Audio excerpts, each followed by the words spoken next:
देखिए प्रेमियों,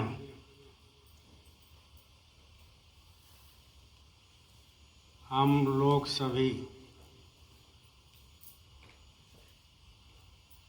गुरु महाराज के श्री चरण पर शरण लिए हैं।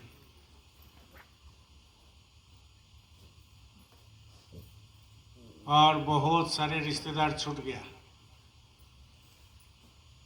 संसार की बहुत सारे चीज़ें छोड़ दी,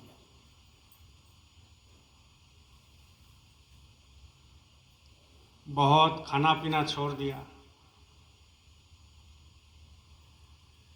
वेशभूषा भी मोटा मोटी सब कोई छोड़ दिया। थोड़ा बहुत जो है उसी में काम चला लेता है। मन में ऐसा एक भावना आ गया और जो मिलता है मालिक की दया से वही हम लोगों को आप खाने का इच्छा करता है। बहुत सारे चीज़ हम लोग छोड़ दिए हैं। तो एक गुरु महाराज का बहुत बड़ी दया है जो हम लोगों के ऊपर है, सत्संगी के ऊपर है, जो गुरु महाराज धीरे धीरे तैयार कर रहे हैं, कर लिए। लेकिन आध्यात्मिक जगत में अगर अंदरूनी, बाहर के नहीं अंदर की, अगर आपको उन्नति करना है तो कुछ स्वभाव को चेंज करना पड़ता है। स्वभाव चेंज करना बहुत मुश्किल की बात है, क्योंकि वो जन्म जन्मांतर से कर्म और संस्कार के वशीभूत होकर ये स्वभाव आता है मनुष्य जीवन में। और कुछ स्वभाव आता है जो आपको खून से होता है। तो आध्यात्मिक जगत में अगर उन्नति करना है, मालिक की शरण में आए हो, तो आपको कुछ स्वभाव को बदली करना है। वो घिसा पीटा स्वभाव नहीं चलेगा। और इस स्वभाव को बदली आप खुद कर सकते हो, दूसरे की बदलने से नहीं होता है, खुद कर सकते हैं। और उसके लिए एनालिसिस करना पड़ता है, आत्मविश्लेषण करना पड़ता है कि ये स्वभाव मेरे लिए अच्छा है कि आध्यात्मिक उन्नति के लिए खराब है। बहुत गहराई से इसको सोचने की जरूरत है, खाली सुनने से नहीं होता है। ये स्वभाव मनुष्य के अंदर जो होते हैं आध्यात्मिक जगत में आ करके, और ये स्वभाव जब तक वो चेंज नहीं करेगा तब तक ना वो संसार में उन्नति कर सकता है, ना आध्यात्मिक जगत में उन्नति कर सकता है। खास करके आध्यात्मिक जगत में अगर उन्नति करना है तो ये सब सारी स्वभाव जो दिन प्रतिदिन करते जा रहे हैं उसके प्रति ध्यान नहीं है कि इसको हमको त्याग करना है कि नहीं करना है, तो वो आध्यात्मिक उन्नति नहीं कर सकता है। और हम लोगों को मेन काम है आध्यात्मिक उन्नति करना। जब आध्यात्मिक उन्नति हो जाएगा तो लोक परलोक दोनों बनता है। भजन भी बनेगा, बिजनेस भी चलेगा, काम भी बनेगा, बिजनेस भी चलेगा, नाम धनी भी सुनाई देगा, सब काम होगा, ध्यान भी दिखाई देगा ध्यान में, और घर का भी काम हो जाएगा, क्योंकि कराने वाले वही है जो आपके अंदर बैठे हैं।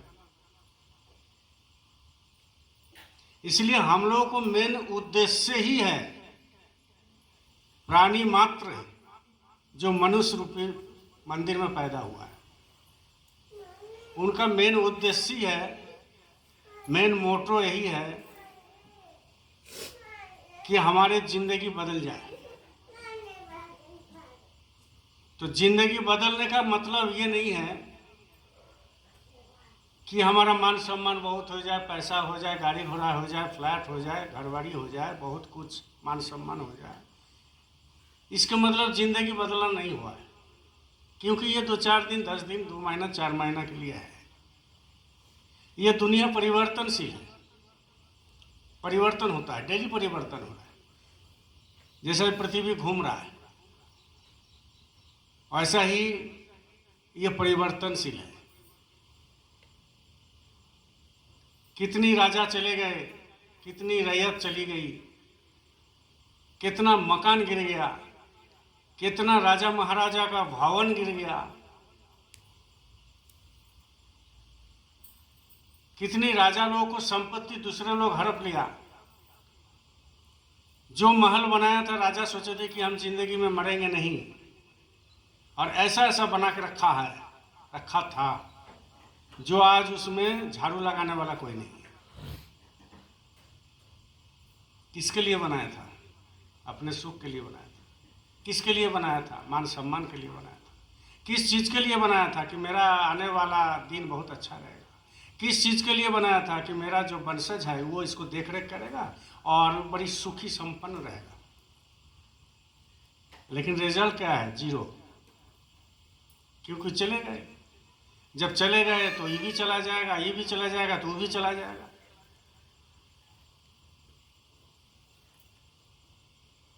तो इसीलिए आप हम जो सोचते हैं ना कि ये हमारे लिए हमारे लिए हमारे लिए है, डेली का एक धंधा बना लिए,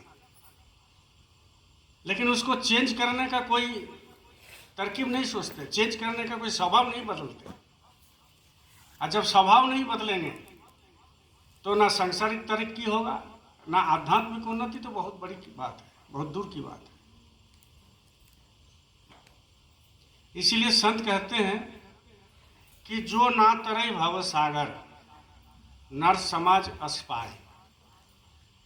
जो ना तरे भव सागर नर समाज अस्पाय, सो कृत निंदक मंदमती। सो कृत निंदक मंदमती, आत्महन गति जाए। इसका मायने क्या है? मायने बहुत दूर तलक है, बहुत दूर तक जाता है। दोहा पढ़ने से नहीं होता, उसका अमल करने से होता है। दोहा पढ़ने से नहीं होता, उसको समझना पड़ता है। दोहा पढ़ने से का मतलब ये नहीं कि हम धर्म कमा रहे हैं। बहुत सारे श्लोक है, रामायण, महाभारत, गीता, कुरान, बहुत सारे आयतें हैं कुरान में। लोग क्या करते हैं? उसको पढ़ते हैं, और पढ़ने के बाद उसका मीनिंग को नहीं समझते, उसका मायने को नहीं समझते। और अगर मायने समझती है तो उसके ऊपर अमल नहीं करने की कोशिश करते, तो फायदा कुछ नहीं होता है। जो ना तरई भाव सागर नर समझ अस्पाय, सो कृत निंदक मंदमती, आत्महन गति जाए। जो मनुष्य का शरीर पाकर भी भव सागर से मुक्त नहीं, इसका मतलब समझिए। ये जिस्मानी मस्जिद, ये नर्तन मिला है मंदिर, इसके जैसा मंदिर है ही नहीं। इसके जैसा मंदिर है नहीं। सबसे बड़ा मंदिर है ये मंदिर, और इस मंदिर में भगवान वास करते हैं। और इस मंदिर में भगवान वास करते हैं, और इसी मंदिर में लैट्रिन, पेशाब, पी, थूक थुकार सब भरा हुआ है। लेकिन भगवान कितना दयालु है कि इसी मंदिर में ही रहते हैं। वो बोलते हैं कि भाई हम तुम्हारे अंदर में हैं, तुम कितना भी शरीर को गंदा करो लेकिन हम जाते नहीं हैं, हम यह है इस मनुष्य शरीर में ही। कितना भी तुम गंदा कर लो, लेकिन हम मनुष्य शरीर से बाहर नहीं जा सकते। और जिस दिन मनुष्य शरीर से बाहर चले जाएंगे तुम मर जाओगे, तुम्हारा शरीर छूट जाएगा। इसलिए इसी मनुष्य मंदिर में, मनुष्य शरीर में ही हम रहते हैं। और तुमको डेली, तुमको पल पल, तुमको दिन भर, रात भर हम याद करते हैं, और तुमको जो है हम सलाह देते हैं, तुमको सत्संग दिलाते हैं, सत्संग सुनाते हैं, और तुम्हारे अंदर विचार विवेक करते हैं, भरते हैं। लेकिन फिर भी तुम हमको नहीं मानते हो, नजरअंदाज करते हो।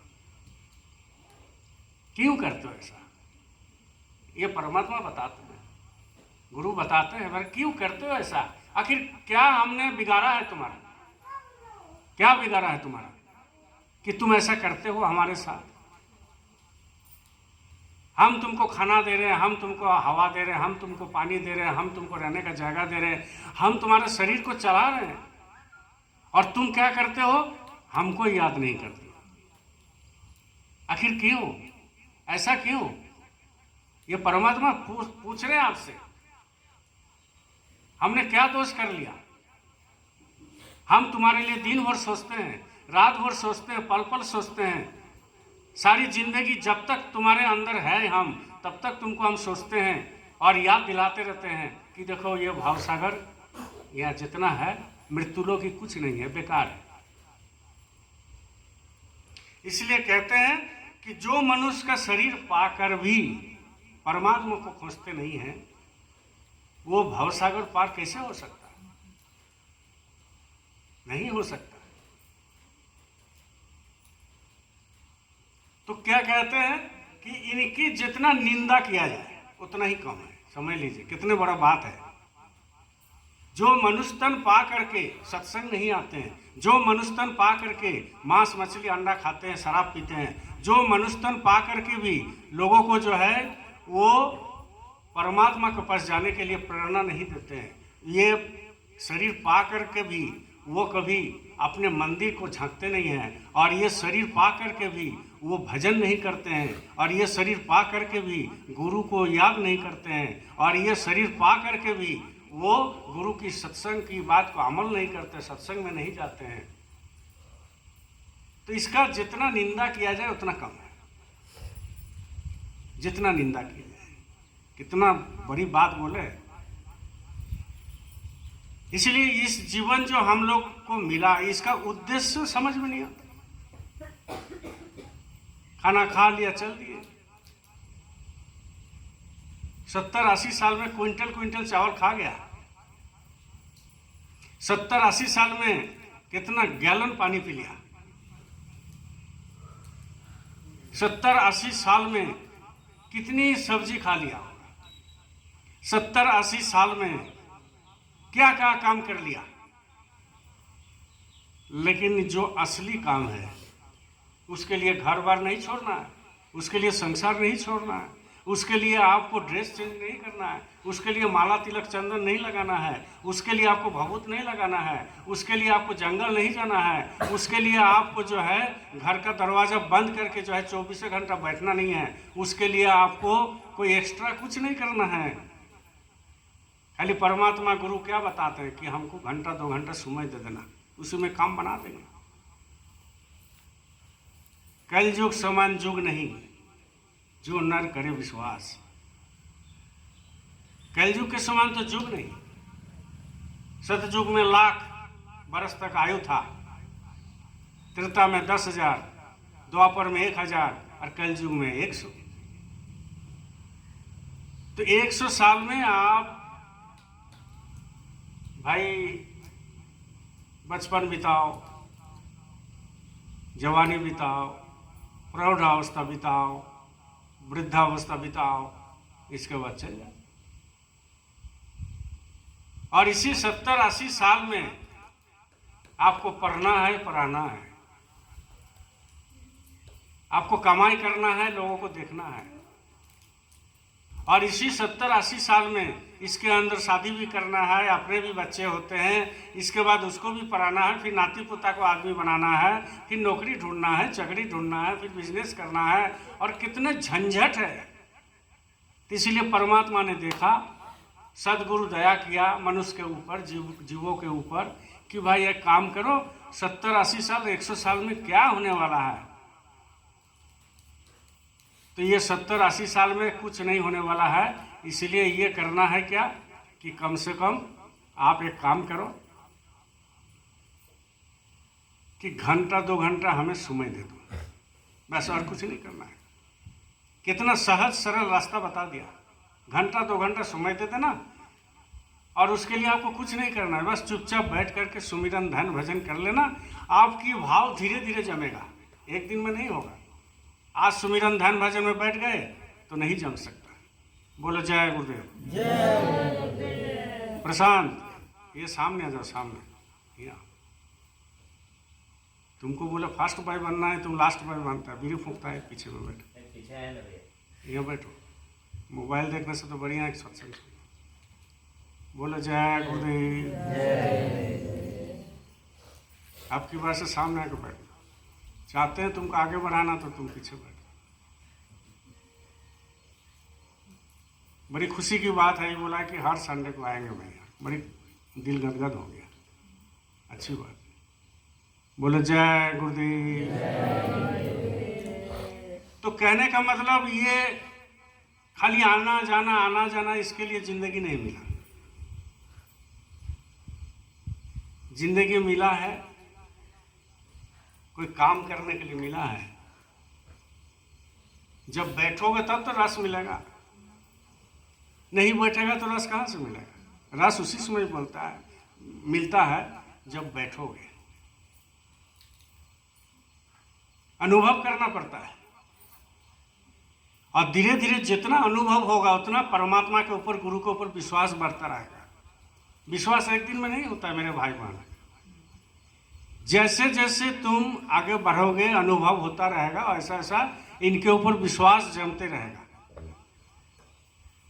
और विश्वास जैसा जैसा होता रहेगा ऐसा ऐसा आंख का पानी उतना गिरने लगेगा, क्योंकि तो सामने दिखाई देगा ना, अनुभव होगा। अंदर में अनुभव होता है कि हम किस दलदल में पड़े हैं, किस कीचड़ में पड़े हैं, किस जगह में थे, और धीरे धीरे परमात्मा हमको उठा के लेकर के इस पोजीशन में बैठा दिया, इस पोजीशन में ला दिया, इस जगह में ला दिया। आप लोग अपना अपना आज 20 साल पहले, 30 साल पहले, 40 साल पहले, 50 साल पहले जरा सा चिंतन करके देखना, क्या थे। अगर खराब भाषा में बोले तो कुत्ता भी पूछने वाला नहीं था, लेकिन आज आपके सामने लोग हाथ जोड़ते हैं। जोड़ते हैं कि नहीं जोड़ते? आपके घर में जाते हैं तो हाय हेलो करते करते, हल्ला गुल्ला करते करते नहीं जाते हैं। आपका घर में जो जाते हैं वो क्या बोल के जाते हैं? जय गुरुदेव भैया बोलते हैं कि नहीं बोलते? ये बहुत बड़ा एक एसेट है, एक संपत्ति है आपकी। और इस जगह में लाने के लिए कौन है? हमारे सदगुरु है। इस पोजीशन में लाने के लिए कौन है? हमारे सदगुरु है, जो अपने हैं, अपने हैं, पराया नहीं है, अपने हैं। इस आंख से जो भी आप देखते हो ये सब पराया है। इस आंख से जो भी देखते हो ना, सब पराया है। और अंदर की आंख से जो देखते हो वो सच है। चरम चक्षु से जो भी देखते हो वो मिट्टी है। आप आंख बंद कर दो तो देखो कुछ दिखाई देगा? नहीं देगा। अपना हाथ ही नहीं दिखाई देगा, तो मिट्टी हुआ कि नहीं हुआ? जब ये आंख बंद करते हो, चरम चक्षु बंद करते हो, तो ये अपना ही हाथ, अपने ही शरीर का अंग है, लेकिन हमको दिखाई नहीं देता है क्योंकि आंख मेरा बंद है। और वही आंख एक दिन जब बराबर के लिए बंद हो जाएगा तो ये मिट्टी होगी। और आंख बराबर के लिए बंद होने वाला है, आज हो, कल हो, परसों हो, नरसों हो, 2-4 साल के बाद हो, लेकिन होगा। इसका तो पहले आप समझ लो, ये आंख एक दिन बंद हो जाएगा। और ये आंख जब बंद हो जाएगा तो उसको खोलने वाला कोई मायका लाल पैदा नहीं हुआ दुनिया में कि इसको खोल देगा। और एक संत सदगुरु ही खोल सकता है, लेकिन वो भी एक मर्यादा में है। वो भी दुनिया के नियम को पालन करते हैं, प्रकृति का नियम को पालन करते हैं। नहीं तो जो मरे सो उसको बचा दे, उतना ताकत तो रखते हैं साधक, लेकिन वो भी मर्यादा में रहते हैं, प्रकृति के नियम की पालन करते हैं। इसलिए ये शरीर मिला खाली खाने पीने रहने इस सब के लिए नहीं मिला। एक दिन जिस दिन आंख बंद हो जाएगा खेल खत्म हो गया। जिसको हम अपना सोचते हैं उसको दिखाई नहीं देगा। आंख बंद है तो दिखाई कैसे देगा? जो आज के लिए आपका रोते बिलखते हैं, आप जिनको सोचते हैं वो मेरा अपना है, आंख बंद हो जाएगा तो वही पराया हो जाएगा। जैसा ही आंख बंद हो गया तो पलंग पर सोता हुआ आदमी को नीचे उतार देगा। फिर जो है ज़्यादा देर हो गया तो फिर आंगन में लेटा देगा। फिर थोड़ा ज़्यादा देर हो गया तो गांव के बाहर लास्ट जो है, जहाँ लास्ट है गांव के, वहाँ रख देगा। फिर थोड़ा सा और समय बीत गया कि नहीं, अमेरिका से आ रहा है, लखनऊ से आ रहा है, दिल्ली से आ रहा है, पोता आ रहा है, पोती आ रहा है, वो एक बार कम से कम चेहरा देखेगा। कोरोना में तो वो भी नहीं मिला। जब कोरोना हुआ तब तो उसमें भी नहीं मिला चेहरा देखने का मौका। तो आप बताओ कि वो जो है एक दिन हो चाहे 1 घंटा हो, घर से बाहर कर देता है और इसके बाद जलाने के लिए लेके चले जाते हैं। और जब से ही जला दिया लोग भूल गया, जैसे ही जला दिया लोग भूल गया। तो जब भूल जाते हैं तो हमको उसको याद करने की क्या जरूरत है? क्या जरूरत है? बोलिए जय गुरुदेव। समुद्र के ऊपर, नदी के ऊपर नाव चलना ठीक है, समझ गए? बढ़िया से सुन लो। समुद्र के ऊपर हो चाहे नदी के ऊपर, नाव चलना बहुत अच्छी बात है। और पानी के ऊपर नाव चलता है, अच्छी बात है। लेकिन नाव में ही अगर पानी घुस जाए तो नाव क्या होगा? जोर से बोलिए। डूब जाएगा कि नहीं? तो ये जो मृत्यु लोक है ना, ये नदी है, ये पानी है, इसके ऊपर आप चलो।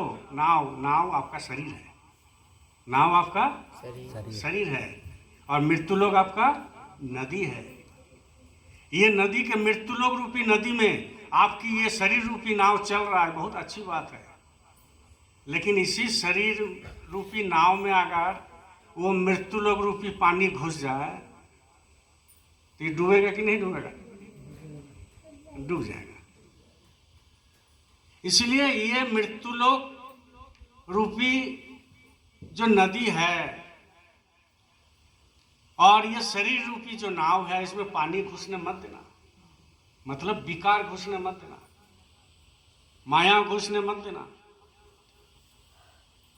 ये अपना है और कुछ नहीं। सब वो हमारे चलते वो खाता नहीं है। हम जब तक घर जाते नहीं तब तक खाता नहीं है। बोलते हैं ना कि हम जब तक घर में नहीं घुसते, मेरे लिए बैठा रहता है पूरा सजा करके कि मेरा पति आएंगे खाएंगे, मेरा पत्नी आएंगे खाएंगे, मेरा बड़ा भाई आएंगे खाएंगे, मेरा छोटा भाई आएंगे खाएंगे, मेरा माँ आएंगे खाएंगे, मेरा बाप आएंगे खाएंगे। अब मर जाएंगे इसके बाद। ऐसा ही रिवाज चलता है क्या? नहीं चलता है ना। इसका मतलब क्या है? उसका मतलब वो समझ के जिंदगी में आने वाला अब नहीं है। उस समय थोड़ी वो बैठा रहेगा, कभी नहीं बैठता है। कोई कोई तो ये भी सोचता है मर गया बहुत अच्छा हो गया, बाला कटा। ऐसा भी है संसार में। इसलिए कहते हैं जो ना तरई भवसागर, नर समाज अस्पाई, सो कृत निंदक मंदमती, आत्महन गति जाए। जो गुरु को नहीं पकड़ा, जो भावसागर पार होने का इच्छा नहीं रखती है, जो सत्संग में नहीं जाता है, जो सत्संग की काम नहीं करते हैं, जो सत्संग में सेवा नहीं देते हैं, जो मनुष्य रूपी मंदिर को पहचाना नहीं, भगवान को पहचाना नहीं, आत्मा को पहचाना नहीं, परमात्मा को पहचाना नहीं, उसकी जितनी निंदा किया जाए उतना कम है, कम है। इसीलिए कबीर साहब कहते हैं 2 बातन को याद रख। 2 बात को याद रखो। बोलो जय गुरुदेव। 2 बातों को याद रख जो चाहो कल्याण। अगर कल्याण चाहते हो तो 2 बात को याद रखना। जिंदगी में 2 बात को गांठ बांध लेना। 2 बातों को याद रख जो चाहो कल्याण। जो कल्याण चाहता है अपने को। नारायण एक मति को, नारायण एक मति को, दूजो श्री भगवान। कहते हैं कल्याण को इच्छा रखने वाला लोगों, दो बात को याद रखो, एक गुरु की याद करना और दूसरा क्या है, मृत्यु को याद। समझ गए नहीं? दो बात को याद हमेशा रखिएगा। पहली भगवान को मतलब गुरु को, और दूसरा क्या है, मृत्यु को। मृत्यु तो होना है कि नहीं होना है? होना है ना, सब कोई जानता है मृत्यु होना है। तो इसीलिए कबीर साहब कहते हैं कि दो बातों को याद रखो, एक है गुरु को, या कोई इष्ट देवता हो या भगवान हो जिनको मानते हो आप, और एक बात को याद क्या रखना है कि मृत्यु को। दुनिया में सबसे बड़ा सत्य है मृत्यु, होना ही है, कभी भी हो सकता है। और हम लोग देखते देखते इतना हम लोग अभ्यस्त हो गए कि मृत्यु को हम लोग कुछ समझते ही नहीं है। अगर समझते हैं तो हम समझते हैं कि हम नहीं जाने वाले, हम नहीं जाने वाले। इसलिए तो कहते हैं लेखा लेखी की है नहीं, देखा देखी की बात, और दूल्हा दुल्हन मिल गए फीकी बड़ी बारात। ये लेखा लेखी की है नहीं रे भाई। बहुत सारे लोग लिखते हैं जय श्री राम जय श्री राम 108 बार लिख दिया, और रात को मछली और मांस और हरिया पी के सूत गया। क्या फायदा होगा? कुछ फायदा है उसमें? बड़े बड़े झंडा टांगते हैं, ऊपर में जय श्री राम लिखा हुआ है, और दारू पी करके पड़े रहते हैं। क्या फायदा होगा? बोलते हैं कि जीवों पर दया करो, तो जीव कौन सा है? खाली मनुष्य है कि बकरा भी है, मुर्गा भी है, मुर्गी भी है, गाय भी है, सुअर भी है, गोरू भी है, मछली भी है, सब तो जीव है। बोलते हैं जीवों पर दया करो, तो कौन सा जीव? खाली मनुष्य, और कोई जीव नहीं है। अब उसी को काट के खा जाते हैं और बोलते हैं कि हम बहुत बड़ा भगवान का भक्त है, बहुत राम जी को मानते हैं। राम जी को मानने वाले राम जी को चरित्र को फॉलो करना पड़ेगा, सीता को मानने वाले सीता को चरित्र को फॉलो करना पड़ेगा, तब समझ में आएगा। केवट का संदेश आप लोगों ने रामायण में पढ़ा होगा। केवट का संदेश, जब भगवान राम नाव पार करके गए तो केवट को बोले, केवट बोला कि आज तो हम श्री राम को जाने नहीं देंगे, बिना दक्षिणा दिए हुए उतरने ही नहीं देंगे। केवट बोले श्री राम जी को कि हम आपको उतरने ही नहीं देंगे जब तक आप हमको दक्षिणा नहीं देंगे। क्योंकि केवट जो है वो भी बहुत चतुर थे, चतुर कि भाई वो जा रहे हैं नाव में, तो यही एक मौका है मेरे पास कि राम से हम कुछ मांग लें। तो राम बोला हम तो पास तो कुछ नहीं, हम तो राजपाट छोड़ के आए हैं, हमारे पास तो कुछ नहीं, हम देंगे क्या तुमको? तो बगल में सीता खड़ी थी, तो सीता का अंगुली में एक अंगूठी था, वो राम को धीरे से दे दिए, बोले इसी को दे दीजिए। देखिए सीता का चरित्र देखिए, बोले इसी को आप दे दीजिए। तो राम कहा कि यही तो एक तुम्हारे पास है और तो कुछ है नहीं। बोले सबसे बड़ा अंगूठी तो आप है, सबसे बड़ा तो जेवर है आप है, हम इसको लेके क्या करेंगे? और संसार में अभी कलयुग में पति अगर हॉस्पिटल में भर्ती है और पूरा पत्नी जेवर पहना हुआ है, और अगर डॉक्टर बोलते हैं कि भाई 5 लाख रुपया खर्चा है, तो पत्नी को जब बोला गया कि अरे तुम्हारे पास जो जेवर है 5-10 लाख रुपया का तो होगा, उसी को बेच दो, तो पत्नी क्या बोलती है कि जेवर का है बेचा, आप जमीन बेच दीजिए, जमीन बेच दीजिए, जेवर बेचने की क्या जरूरत है, ये तो बाद में काम देगा ना। तो खाली राम सीता करने से होगा कि उसके चरित्र को देखना पड़ेगा। भाभी मां समान होती है, भाभी लेकिन संसार में कलयुग में इस चीज को देखती नहीं है। भाभी क्या होता है? माँ के बराबर होता है, माँ समान होती है। लेकिन कलयुग में भाभी को दूसरी नजर से देखते हैं। इसका भी वर्णन आपका रामायण में सीता में किया। जब से मां सीता को हरण करके ले गए रावण, जब पुष्पक रात में जाने लगे, जंगल झाड़ी के ऊपर से जा रहा है, वन के ऊपर से जा रहे हैं, सीता चिल्ला रही है कि हमको जो है बचा लीजिए, बचा लीजिए। लेकिन बुद्धि आई है उनको मां सीता को। क्या बुद्धि आई? कि हम जिस रास्ते से गुजर रहे हैं उस रास्ते से हमारे शरीर में जो जेवर है उसको हम फेंकते फेंकते चले जाए।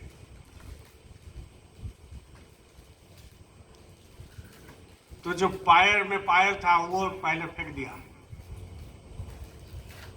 फिर कोमर का बिच्छा जो था वो भी फेंक दिया, फिर चोरी फेंकने लगे, चूड़ी जो है। इसके बाद बाला वाला जितना था फेंकते फेंकते फेंकते फेंकते चले गई। लास्ट में उसका क्या बचा? नथनी बचा, नाक का, वो भी फेंक दिया। और कुछ बचा नहीं। श्रीलंका पहुंच गए। इधर राम जो है बहुत आतुर है कि मेरे सीता कहाँ है, मेरा सीता कहाँ है। तो खोजने निकले, खोजते खोजते खोजते खोजते जा रहे तो देख रहे कि पहले पैर का सामान मिला, फिर कोमर का सामान मिला, फिर गले का सामान मिला, फिर चूड़ी मिला, फिर बाला मिला। खोजते खोजते लास्ट में देख रहे हैं कि एक नथनी है।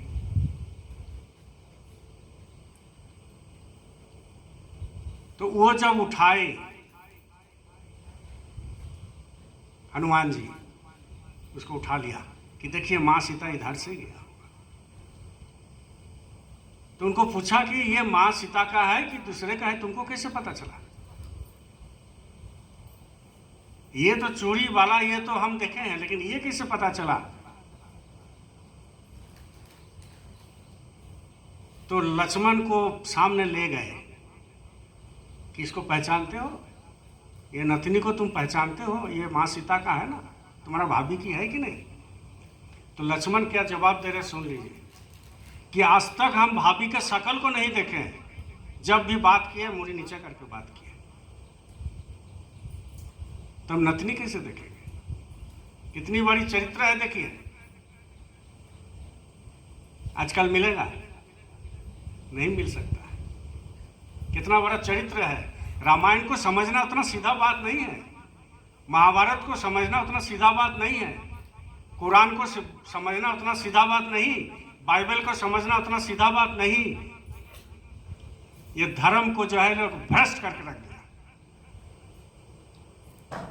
धर्म को वही समझते हैं जो सदगुरु की चेला हो, धर्म को वही मानते हैं जो सदगुरु की चेला हो, धर्म को अनुभव वही कर सकते हैं जो सदगुरु की चेला हो और सदगुरु की बात को फॉलो करता हो और सदगुरु की सत्संग में बैठता हो।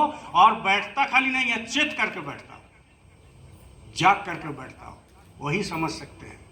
बाकी दूसरे को रामायण महाभारत गीता कुरान पुराण ये सब समझना बहुत मुश्किल की बात है। इसलिए दो बात को याद रखिए प्रेमी भाई बहन। एक है मृत्यु, मृत्यु आपको होना है। क्या लेकर तू आया बंदे, क्या लेकर तू जाएगा, क्या लेकर तू आया बंदे, क्या लेकर तू जाएगा। मिट्टी का खिलौना तेरा मिट्टी में मिल जाएगा, क्या लेकर तू आया जग में, क्या लेकर तू जाएगा। इसको मिट्टी कहते हैं, महात्मा इसको मिट्टी कहते हैं। जब तक आत्मा है शरीर में, भगवान इसमें वास करते, तब तक ये हाथ उठता है, नहीं तो गिर जाएगा। जब तक आत्मा है तब तक आँख से देखते हो, नहीं तो बंद हो जाएगा। जब तक आत्मा है मतलब रूह, मुसलमान इसको कहते हैं कुरान में रूह, बाइबल में क्या कहते हैं? लुगास। इंग्लिश में क्या कहते हैं? सोल। जब तक है तब तक ये हाथ उठता है, आँख खोलता है, कान सुनता है, मुंह बोलता है, शरीर चलता है, सारा क्रिया होते हैं। लेकिन जैसे ही ये पावर निकल गया, ये चेतन जैसे ही निकल गया और ये तुरंत गिर गया, इसका कोई वैल्यू ही नहीं है, वैल्यू ही नहीं है। इसलिए वैल्यू तो उसी का है जो संत शरण में चला गया। वैल्यू तो उन्हीं का है जो सत्संग में बैठता हो। वैल्यू तो उन्हीं का है जो अपनी दूसरे जीवों पर दया करते हो। वैल्यू तो उन्हीं का है जो आपका ये शरीर से भगवान का दर्शन हो गया। वैल्यू उसी को कहते हैं। राजा अशोक थे, जब दरबार में बैठे हुए थे एक दिन, तो एक महात्मा पहुंच गए, फटा चिटा कपड़ा पहने हुए, माथा में तेल नहीं है, तिलक नहीं, चंदन नहीं, जो भी हो, अपने एक महात्मा पहुंच गए। महात्मा को समझना बड़ी मुश्किल है, महात्मा को पहचानना बड़ी मुश्किल की बात है, सबकी बस की बात है नहीं। तो जब पहुंच गए तो राजा उठ के खड़ा हो गए, आइए आइए महात्मा जी, फकीर साहब आइए। और आ करके उनको सीधा जा करके नमन किया और वो जो मुकुट था उनकी चरण में रख दिया। बोले जय गुरुदेव। चरण में रख दिया तो मंत्री उठ के खड़े हुआ, अरे क्या कर रहे, क्या कर रहे, क्या कर रहे, इतनी बड़ी मुकुट, और आपका सर का मतलब समझते हो? आप राजा का सर है, राजा है, आप एक फकीर के सामने एक रख दिए, भिखारी के सामने आपका सर को रख दिए, इतनी, इससे बड़ा बेइज्जती तो कुछ नहीं। तो राजा अशोक ने कहा कि मंत्री जी इसका जवाब अभी नहीं देंगे, बाद में देंगे, हमको जो क्रिया है वो करने दीजिए। वो महात्मा को अपना प्रणाम पाती करके बढ़िया से भोजन वोजन करा करके कुछ भेंट दे करके विदा किया। साल भर गुजर गया। एक दिन मंत्री को बुलाया अशोक कि मंत्री जी एक काम कीजिए, हम जितना पहले शिकार करते थे, बाद में तो महात्मा बन गए, पहले जितना शिकार किए, सिंह का हो, बाघ का हो, हिरण का हो, हाथी का दांत हो, मनुष्य का भी है, मुंडी रखा हुआ है, सबको बेच दीजिए, बाजार में बेच दीजिए, वो घर को खाली कीजिए, अब अच्छा नहीं लगता है। और जो भी उससे कोष आएगा, जो भी पैसा आएगा, जो भी सेवा उसमें आएगा, उसमें गरीबों में बांट दीजिए, ऐसे भी तो फेंकने से मिट्टी हो जाएगा, पाप तो हमने किया। तो उन्होंने क्या किया, मंत्री जी ले गए बाजार, गाड़ी में लाद करके ले गए और ले जाने के बाद जो है बाजार में लगा दिया। हाथी का मुंडी, हाथी का दांत, हिरण का, सिंह का चमड़ा, सिंह का, शेर का मुंडी, सब रख दिया। मनुष्य का भी था उसमें, मनुष्य का कंकाल भी था कि चलो भाई काम देगा ले, लेकिन सब बिक गया, लेकिन मनुष्य का नहीं बिका, ना कंकाल बिका, ना माथा बिका। वो सब लेकर के आ गए, राजा का दरबार लगा, राजा पूछे मंत्री को कि सब बिक गया? बोले सब तो बिक गया महाराज, लेकिन ये नहीं बिका। बोले ये क्या चीज़ है? बोले ये मनुष्य का ही जो है माथा है, हड्डी है। बोले ठीक है, आज नहीं बिका काल बिकेगा। फिर 2-4 दिन ले गए, बिका नहीं। अब सोचो आपका घर में, मान लीजिए हमारा ही पिताजी चले गए, आपके लिए बोल नहीं सकते, हमारा ही पिताजी चले गए और पिताजी को स्मशान में जला करके पिताजी का जो है जो मुंडी है उसको हम घर में रख देंगे, तो घर वाला मानेगा? हाँ कि ना? नहीं मानेगा। क्यों नहीं मानेगा भाई? डॉक्टरी पढ़ाया, इंजीनियर पढ़ाया, खाना खिलाया, इधर किया उधर का, और वही पिताजी का जो है माथा घर में रखने से इनका क्यों नहीं रखते और पूजा करते? उसी में अगरबत्ती दिखा देता तो भगवान मिल जाते, क्योंकि पिताजी का ना मुंडी है। लेकिन घर वाला हम मान्यता प्राप्त नहीं है, बोले कि भूत हो जाएगा, भूत होकर के आ जाएगा, फिर हम ही लोगों को दिक्कत करेगा। अब बताओ पिताजी का दर्जा कहाँ दे रहा है लोग, कहाँ आप देते हो और हम कहाँ देते हैं? ये जितना रिश्ता है ना मेरे भाई बहन झूठे हैं, बेकार है, सब कोई काम का नहीं है, 2 दिन का खेला है। अब 2-4 दिन के बाद वो भी नहीं बिका। तब राजा पूछा मंत्री को, कहा मंत्री जी वो 1 साल पहले के बात को याद आ रहा है? बोले किस बात को? बोले एक फकीर आया था, उसके सामने हम सर रख दिए थे और हमारा मुकुट भी रख दिए थे, तो आपने क्या कहा था कि आप राजा हो, इसका कीमत होना चाहिए, आपकी सर का कीमत है। तो तुमको कीमत मालूम चल गया? कीमत मालूम चल गया? तो मंत्री जी मुंह नीचा करके खड़ा रहा। इसका कोई कीमत नहीं है। ये शरीर का कीमत तब तक है जब तक आप सत्संग में बैठते हो और गुरु की शरण में रहते हो, गुरु की सेवा करते हो, गुरु की काम करते हो, नहीं तो इसका क्या कीमत है? इसमें कीड़ा लग जाता है, 1 घंटा के बाद जो है इसमें बदबू देने लगता है। लोग जो है इसी शरीर को बर्फ़ के ऊपर रखते हैं कि भाई लोग बाग आएंगे देखेंगे, नहीं तो ये गल जाएगा, इसमें पीलू लग जाएगा, इसमें कीड़ा लग जाएगा। फिर लोग सेंट दे देते हैं, अगरबत्ती अगल बगल में 50 को जलाते हैं। इसका कोई कीमत है? तो मिट्टी है, मिट्टी है। बोलिए जय गुरुदेव। इसलिए कहते हैं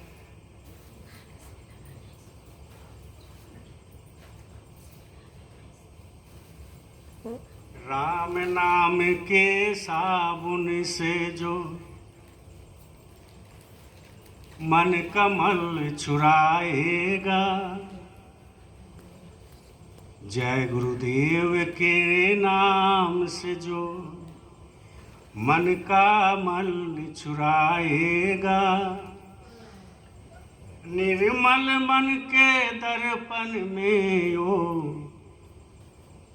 गुरु को दर्शन पाएगा। जय गुरुदेव नाम के साबुन से जो मन कमल छुराएगा, निर्मल मन के दर्पण में ओ गुरु को दर्शन पाएगा। निर्मल मन के दर्पण में ओ राम का दर्शन पाएगा।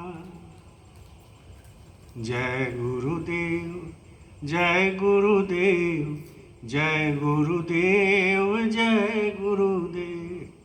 क्या बोल रहे हैं कि जय गुरुदेव नाम एक जहाज है।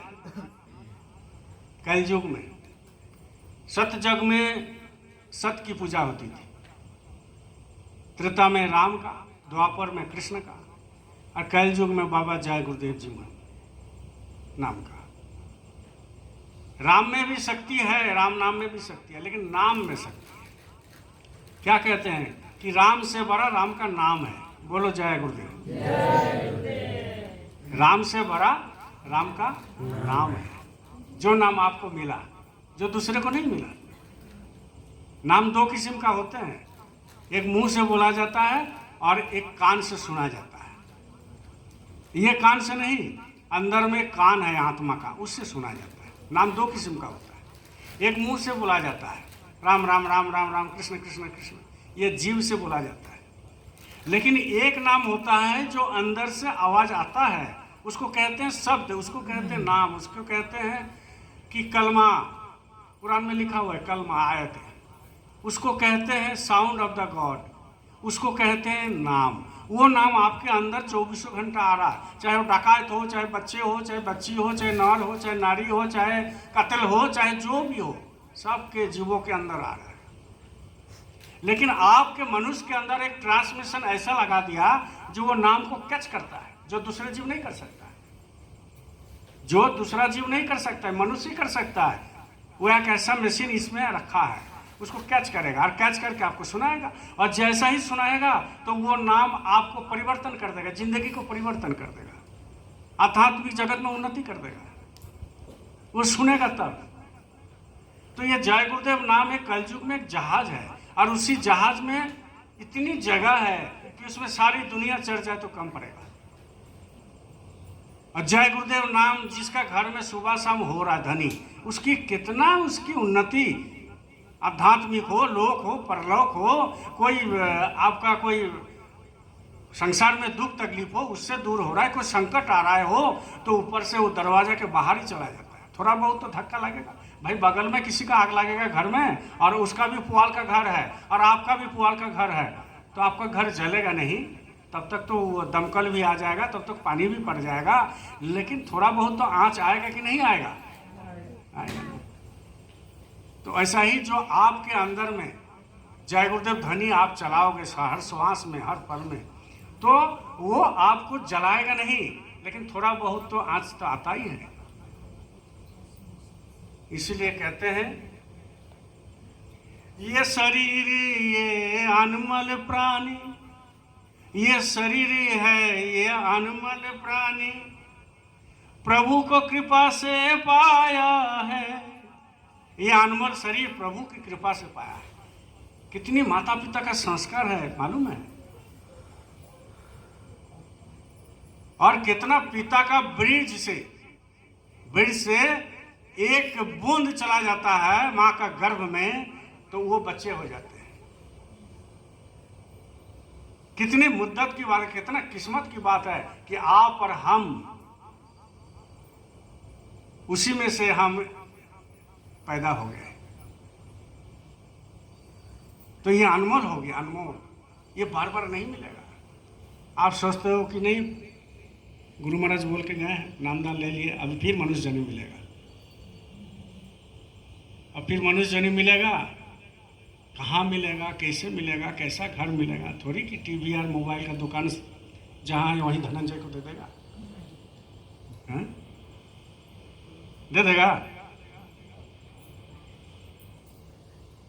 या प्रशांत को मिठाई का दुकान है, चलो वहीं पर रखो, फिर कैसे देगा, कहाँ देगा, किस रूप में देगा, कौन धंधा में लगा देगा? फिर गुरु खोजो, फिर कष्ट करो, गुरु तो मिलेगा ही, वो तो मिलेगा ही, उसमें कोई संकट नहीं है, लेकिन फिर कैसा मिलेगा, कहाँ मिलेगा, कब मिलेगा, कितनी तकलीफ होगा, और फिर यही करते करते फिर कितना आंसू गिरेगा, फिर कितना तकलीफ होते होते, कितना कष्ट होते होते तब गुरु मिलेगा। और फिर गुरु मिलने के बाद फिर वही दोबारा रगड़ा झगड़ा, फिर गांव वाला बोलेगा अरे देखो मांस मछली खाता था, और फिर जो है गुरु कर लिया, पंडित बन गया।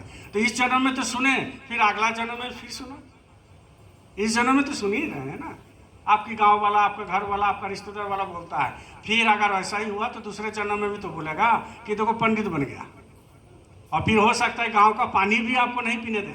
हम ऐसे ऐसे गांव देखे हैं, गांव का कुआं में नहीं जाने देता है जय गुरुदेव वाला को। अभी तो बहुत सुधर गया लोग कि नहीं ये पानी में नहीं पी सकता है, ये जय गुरुदेव वाला है, देवी देवता को मानता नहीं है, मांस मछली खाता नहीं है, हरिया नहीं पीता है, हमारा ओकेशन में नहीं खाता है, हमारा शादी ब्याह में नहीं खाता है। कितना तकलीफ है, उस तकलीफ को याद करके इसी जन्म में काम बना लीजिए, नहीं तो बड़ी मुश्किल की बात है। और काम बनना आपकी बलबूते पर नहीं है, काम बनाएगा तो सदगुरु बनाएगा, लेकिन आपको थोड़ा तो समर्पित होना पड़ेगा ना। इसीलिए कहते हैं ये शरीर है ये अनमोल प्राणी, प्रभु को कृपा से पाया है, झूठे जग प्रपंच में पर कर क्यों प्रभु को भुलाया है। समय हाथ से निकल गया तो, समय हाथ से निकल गया तो सिर धुन धुन पछताएगा, क्या लेकर तू आया वंदे, क्या लेकर तू जाएगा। झूठ कपट निंदा को त्यागो, हर प्राणी से प्यार करो। हर प्राणी से बोल रहे हैं, खाली मनुष्य से प्यार करने से नहीं होगा। एक मुर्गा को काट के खा जाते हो, कितना छटपटाता है बेचारा, गर्म पानी में डाल देता है। सोचो, आज तो संडे है, रांची में जगह जगह भीड़ रहेगा, क्योंकि 6 दिन खूब मेहनत किया है। तो भाई मुर्गा नहीं खाएंगे, खस्सी नहीं खाएंगे, मीट नहीं खाएंगे, मछली नहीं खाएंगे, तो शरीर में ताकत कैसे बढ़ेगा हैं? और अभी जो हमारे प्राइम मिनिस्टर है, राष्ट्रपति है, लोकसभा का अध्यक्ष है, बड़े बड़े नेता मंत्री है बीजेपी के, तो उनको ताकत कैसे मिल रहा है? शाकाहारी रहे तब ना मिल रहा है। ये विराट कोहली जो है क्रिकेटर का कैप्टन है, प्योर शाकाहारी है, मालूम है कि नहीं? किसको मालूम नहीं है? प्योर शाकाहारी है, समझ गए? लेकिन कितना दौड़ता है, कितना रान करता है, मालूम है ना? कितना का उदाहरण दे, ऐसे ऐसे उदाहरण है जो आप कभी जिंदगी में सोचे नहीं थे। एपीजे अब्दुल कलाम मछली के ही घर में पैदा हुआ था, वो जेल मतलब मछली पकड़ने वाले थे उनकी खानदान, लेकिन देखो कैसा हो गया। लेकिन प्योर वेजिटेरियन था। स्वामी विवेकानंद, सुभाष बोस प्योर वेजिटेरियन, मांस मछली अंडा नहीं खाता था। इसीलिए कहते हैं झूठ कपट निंदा को त्यागो, हर प्राणी से प्यार करो, घर पर आए अतिथि को यथाशक्ति सत्कार करो। घर में आए हो अतिथि को कभी घुमाना मत। ये गुरु महाराज स्वयं कहा, महाराज जी भी कहते हैं। इसलिए तो जगह जगह मालिक जो है अभी भंडारा चला रहे। अयोध्या में राम मंदिर बन रहा है, वहाँ सालों भर से भंडारा चल रहा है, कोई भी लोग जाके खा सकता है। तो कहने का मतलब है ये सब स्वभाव है, इसको बदलना पड़ेगा। पुराना स्वभाव नहीं चलेगा। जैसा पुराना कानून सब चला गया, नया कानून आ रहा, शुद्ध कानून आ रहा, वैसा ही आपका जो पुराना स्वभाव है उसको बदल दीजिए। पता नहीं किस रूप में आकर नारायण मिल जाएगा, नारायण मिल जाएगा। पता नहीं किस रूप में आकर के नारायण मिल जाए, किस रूप में आकर के नारायण मिल जाए पता थोड़ी है। सदन कसाई का कहानी आवरी बात बताएंगे। सदन कसाई, वो कसाई थे, डेली एक खांसी काटते थे, डेली, उससे ज़्यादा नहीं काटते थे। कोई दोबारा खांसी वो नहीं करते, एक ही खांसी में काटते थे, उसी को बेचते थे और उसी को बेच करके परिवार चलाते। लेकिन वो जिस तराजू में तोलते थे और जो पत्थर से तोलते थे वो शालिग्राम शिला था, उसको मिल गया था। कोई अगर 250 मांगता एक पाव तो वही शालिग्राम 1 पाव हो जाता, और कोई अगर 1 किलो मांगता तो वही शालिग्राम 1 किलो हो जाता, कोई 5 किलो मांगता तो वही शालिग्राम शिला 5 किलो हो जाता। बताओ, इसलिए किस रूप में नारायण मिल जाए। कौन भिखारी आकर के आपको दरवाजा पर दस्तक दे देगा कि माए 2 गो रोटी दे दे? हो सकता है आप ही का गुरु महाराज उसी भेष में आ गया। मान लीजिए कोई गुरु भाई चले गए आपके घर में, चाहे हम ही आपका घर में चले गए, और आपको मन में लग रहा है अरे बेकार है, ये तो दादा को तो हम डेली देखते हैं, अरे भेजने वाला तो कोई और है। आप हमारे घर में आते हैं तो वो भेजने वाला तो कोई और है, तो उसको 2 गिलास पानी या थोड़ा सा चीनी नमक या चीनी से पानी देना भूलिए मत, 2 गो रोटी भी खिला दीजिए। क्यों? क्योंकि कोई भी सत्संगी अगर किसी के घर में खाते हैं, कोई भी सत्संगी भाई बहन अगर किसी के घर में जाते हैं, कोई भी सतगुरु की चेला अगर किसी के घर में रहते हैं, और कोई भी सतगुरु की चेला और शिष्य और नामदनी अगर उसके घर में जाके खाना खाते हैं और उसके घर में सुमिरन ध्यान भजन करते हैं, तो समझ लेना उसकी बाप की बहुत बड़ा पुण्य है जो वो हो रहा है। आप मत सोचना कि ये थोड़ा बहुत बात है, छोटा मोटा बात नहीं है। इसलिए स्वभाव को आप बदल दो। ये बहुत बड़ा कहानी है, बाद में सुनाएंगे, आज संडे है। बोलिए जय गुरुदेव, जय गुरुदेव, जय गुरुदेव, जय गुरुदेव।